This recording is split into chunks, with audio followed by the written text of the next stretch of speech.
Friends, అందరు good morning. ఈరోజు అంశం ఏంటంటే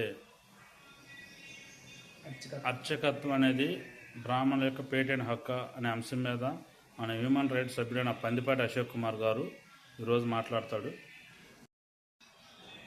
ఈరోజు ఇప్పుడు జరుగుతున్నటువంటి పరిస్థితుల్లో హిందుత్వం, క్రిస్టియానిటీ, తర్వాత ఈ ముస్లింకి మధ్య జరుగుతున్నటువంటి ఈ యొక్క మతపరమైనటువంటి ఈ కాంట్రవర్సీలో మనం చూసాము. నిన్న మొన్న కొంతమంది బ్రాహ్మణ భావజాలం కలిగినటువంటి బ్రాహ్మణులు సంఘాలు అర్చకత్వం మా పేటెంట్ హక్కు అనేటువంటి విషయాన్ని మాట్లాడుతున్నారు. అర్చకత్వం మాకు తప్ప, బ్రాహ్మణులకు తప్ప ఇంకా వేరే కులాలకు ఎవరికి కూడా ఈ హక్కు లేదు అనేటువంటి విషయాన్ని వ్యక్తం చేస్తున్నాయి.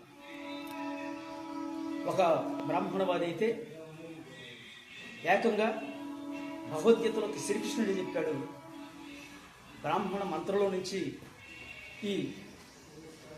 ఈ విశ్వం మొత్తం కూడా దేవుని దగ్గరికి చేరేటువంటి ఈ బ్రాహ్మణులే ఒక దూతలుగా మరి మమ్మల్ని శ్రీకృష్ణుడే చెప్పాడు, మా కాళ్ళు కడిగి వాళ్ళ నిత్యం చల్లుకున్నాడు అనేటువంటి విషయాన్ని ఆ బ్రాహ్మణ మతవాది ఒక అతను నిన్న మాట్లాడుకున్నాడు.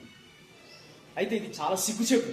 ఎందుకంటే శ్రీకృష్ణుడు అనేటువంటి దేవుడిగా భావించేటువంటి శ్రీకృష్ణుడు, విశ్వానికే దేవుడిగా భావించేటువంటి శ్రీకృష్ణుడు బ్రాహ్మణులు కాళ్ళు కడిగి నెత్తిన చదువుకున్నాడు అనేటువంటి విషయాన్ని, అంటే దేవుడి కంటే కూడా బ్రాహ్మణులు ఎక్కువైనటువంటి వారి యొక్క హోదా పెద్దదా, లేకపోతే వారి యొక్క జీవన విధానం గొప్పదా, దేవుడి కంటే గొప్పదా అనేటువంటి ప్రశ్న నేను వాళ్ళని ప్రశ్నిస్తున్నాను. కనుక ఈ దేశంలో, భారతదేశంలో మరి భారతీయులకి శ్రీకృష్ణుడికి ఎంత గౌరవం ఇస్తారో, ఎంత మరి ఆయన్ని ఎంతగా వాళ్ళు ప్రేమించి ఆరాధిస్తారో, అన్ని కులాల వాళ్ళు శ్రీకృష్ణుని ఆరాధిస్తారు. అన్ని కులాల వాళ్ళకి శ్రీకృష్ణుడి గుళ్ళు ఉన్నాయి.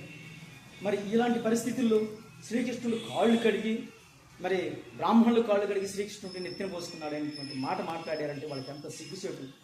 మరి ఈ రోజున మన యొక్క మనోభావాలన్నీ కూడా దెబ్బతిన్నాయని చెప్పేసి ఈ యొక్క సందర్భంగా నేను తెలియజేస్తాను.